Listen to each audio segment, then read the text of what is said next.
Explaining frequencies, vibrations, nature of perception, and dimensions. Question: what do vibration and frequency mean, and how does it mean to raise or lower it? Answer: frequency is a term used to represent a certain routine. You go to work and come back routinely.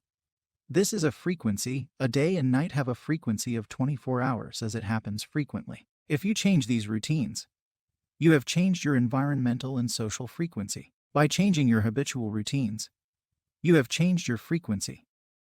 This example is based on the lowest levels of frequencies and vibrations, where there are frequencies and vibrations of dieting, frequencies and vibrations of emotions, frequencies, and vibrations of thoughts, and so on. Vibrations, however, are the nature, components, or composition of that activity.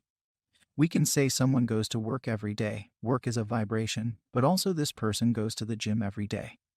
Exercising is also the vibration. The type of activity a person does has its signature that makes it different from others, and that is identified as vibration based on that environment. Your perceptual nature is based on the frequencies of light. That light particles, also known as quanta, have to hit on an item and bounce back to your retina for your brain to interpret its color, movement, and shape.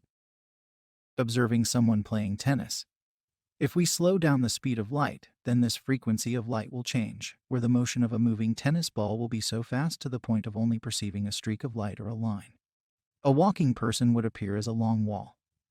And in fact, your body's vibration would have shifted to match up with that frequency. A person transforms themselves by changing these frequencies and vibrations. A thought, for example, is attached to certain activities and certain environments. Thought of a library is attached to an entire world of library and the elements associated with the library. If you think of a library, you will then think of a librarian, students, books, shelves, and so on. If you change your thoughts in terms of mentality, as in the attitude, concepts, or mentality towards a reality, then you are transforming your environment, which is your reality, because the replaced nature of thoughts is attached to and is associated with the vibrational nature of your perception.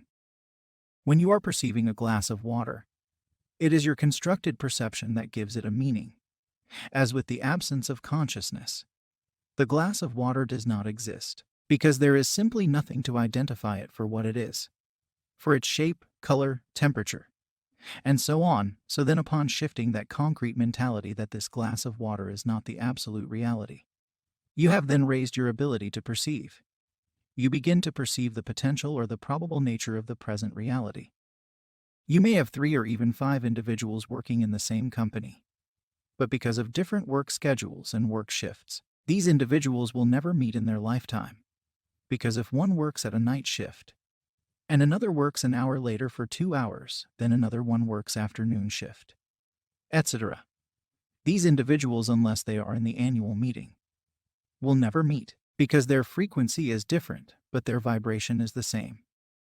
In terms of dimensions and other realities, it is the similar principles that once a person is out of their zone, they begin to see beings on other dimensions, or even enter other dimensions.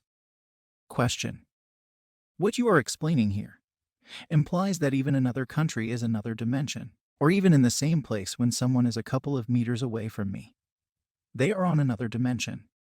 Answer: certainly, mathematically and scientifically it is another dimension, as they are on different coordinates from your current location. Once you have grasped this basic principle, then you can easily tackle the complicated principle of superdimensions and hyperdimensions.